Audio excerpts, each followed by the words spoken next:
Hey there, and welcome to This Explainer. Today, we're doing something really fun. We are stepping into the shoes of a theater historian to pull back the curtain on the invisible force that completely reshaped modern stage production. And look, we aren't just talking about a few catching dance routines here. We're exploring the very architecture of how actors exist on a stage. We're talking about the revolution of movement. Here's our quick roadmap for today. First, we'll look at the historical shift. Then we'll dive into the minds of three distinct pioneers, Jerome Robbins, Bob Fosse, and Tommy Tune. After that, we'll explore the rise of the integrated performer, and finally, we'll wrap up with their legacy on modern Broadway. All right, let's jump right into part one, the historical shift. So to really get why this was such a massive revolution, we kind of need to look at what came before, right? Set a baseline. Before the mid-20th century, choreography in musicals was mostly, well, decorative. It was a pleasant little interlude or a moment of pure spectacle that basically gave the audience a break from the plot. But then, this entirely new generation of choreographers arrived and just completely flipped the script. They declared that movement itself is the story. It became narrative. It became psychology. Suddenly, choreography was this invisible force telling you exactly who these characters are, way before they ever speak a single line.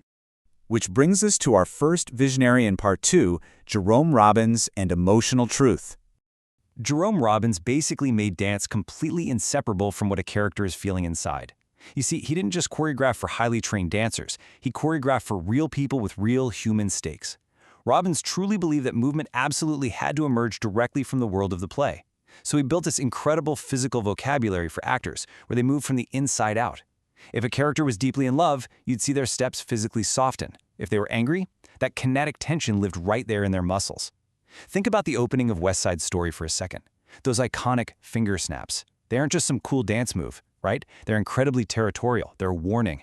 That choreography is telling you everything you need to know about the simmering, violent rivalry between the Jets and the Sharks, and it does it before a single lyric is even sung. Moving right along to part three, Bob Fosse and stylized rebellion. So go ahead and mentally tilt your bowler hat, because we're talking about the one and only Bob Fosse.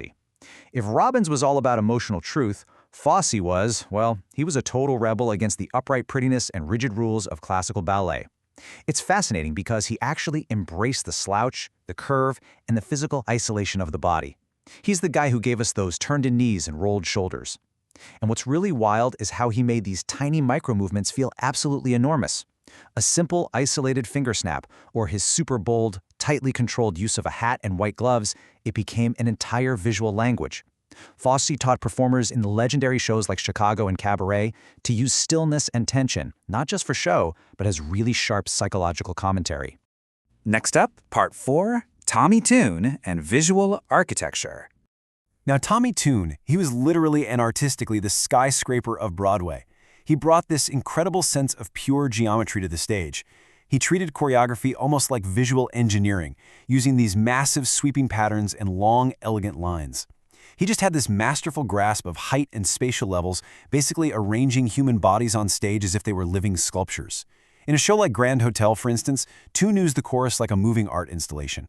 The choreography literally becomes the bloodstream of the show, with characters weaving in and out like threads in this massive moving tapestry. It's just phenomenal. So when you put these three titans side by side, you really see the foundational blueprint for modern theater. You've got Robbins focusing on psychology and emotion, teaching actors to move from the inside out. Then you've got Fosse bringing in attitude and style, completely changing how Broadway behaved through pinpoint precision and micro-movement. And finally, Tune, bringing design and geometry, totally elevating how performers use space and shape. Three wildly different visions for sure, but they were all pulling Broadway in the exact same revolutionary direction. Let's look at the result of all this in part five, the integrated performer. This is really the climax of our explainer today, the ultimate collision of dancer and actor. It really all boils down to one fundamental question. How exactly did these three men change the actual craft of acting? Take a second to really think about the magnitude of the revolution they sparked. They didn't just jazz up the dance breaks, they fundamentally altered what it meant to be a performer. And here's the punchline. They made movement absolutely essential.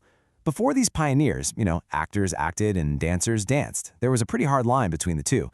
But Robbins, Fosse, and Tune, they completely shattered that barrier. They basically demanded that performers understand rhythm, intention, and physical storytelling all at the exact same time. They birthed what we now call the modern triple threat, an integrated performer who acts, sings, and dances as a single unified instrument. They embody their character in every single microscopic gesture.